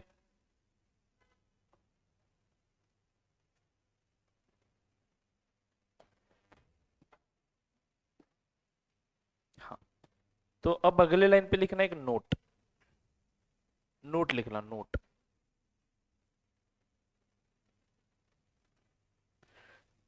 मीनिंग ऑफ, लिखो ना, meaning of written down to NRV, sorry, meaning of applying, meaning of applying the rule, meaning of applying the rule, cost or NRV whichever is lower, meaning of applying the rule, cost or NRV whichever is lower,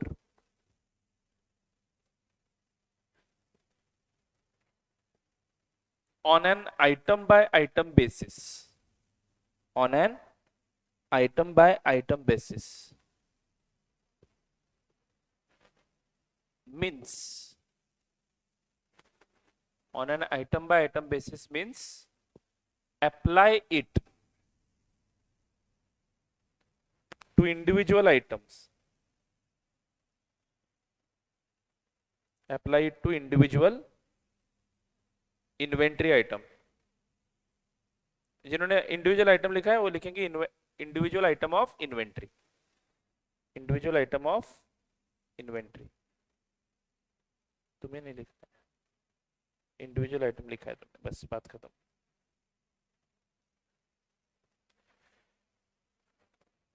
okay, अरे बोलो, क्या समझा? कुछ भी नहीं समझा। In simple terms, it means we cannot take total of historical cost.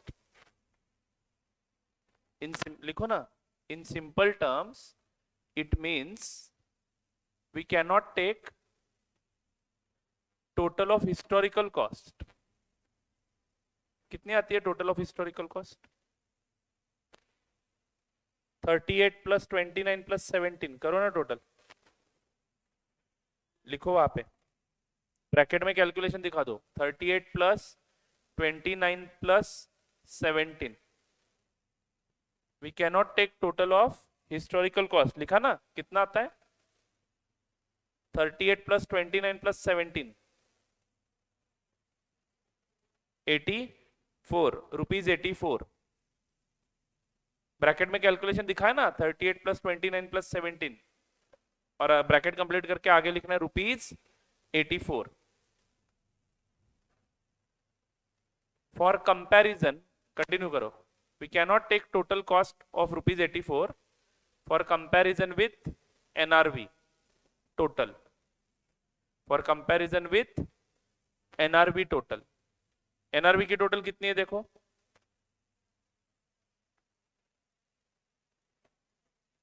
42 plus 29 plus 14,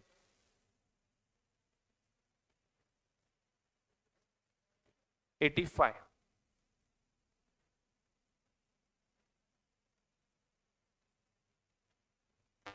that is, अगले लाइन पे लिखना, that is we can not compare 84 and 85, we can not compare 84 and 85 because the items in inventory are not similar and interchangeable, because items in inventory are not similar and interchangeable.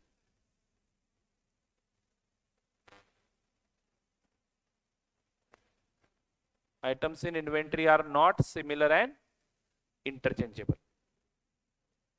दोस्तों समझ में आया क्या? मतलब आपको total में ये rule apply नहीं करना है कभी, आइटम बाय आइटम बेसिस पे अप्लाई करना है, यानी हर इंडिविजुअल इन्वेंट्री आइटम के लिए आपको ये रूल अप्लाई करना है। Is it clear to you all? क्योंकि अगर मैं 84 वर्सेस 85 करता हूं तो मेरी इन्वेंट्री कितने पे दिखेगी? 84 पे दिखेगी, बोलो हाँ या ना? लेकिन अभी इन्वेंट्री कितनी दिख रही है? अगर मैं इंडिविजुअली रूल अप्लाई करता हूं तो 81, इससे आपका 3 लाख का फर्क पड़ सकता है प्रॉफिट में, बराबर है ना? अगर मैं 84 से इन्वेंट्री दिखाता हूं तो इन्वेंट्री की एंट्री 84 से हो जाएगी, प्रॉफिट 3 लाख से शूटअप हो जाएगा कंपेयर टू दिस 81। समझ में आ रहा है ना मैं क्या बोल रहा हूं? तो वैल्यूएशन प्रिंसिपल बोलता है कि ये जो रूल है ये आपको हर इंडिविजुअल आइटम के लिए अप्लाई करना है। हाँ, लेकिन एएस में बोला है कि आप इसको मर्ज भी कर सकते हो अगर items are interchangeable and similar. मान लो बेंचेस में ज्यादा कोई फर्क नहीं है तो आप मर्ज कर सकते हो, मतलब ये बेंच अलग साइज का और ये बेंच अलग साइज का है, बट दोनों बेंचेस ही है ना, तो आप जरा ठीक है मर्ज कर सकते हो। समझ में आ रहा है क्या? बट बेंच एंड प्रोजेक्टर मर्ज मत करना। Do you get it?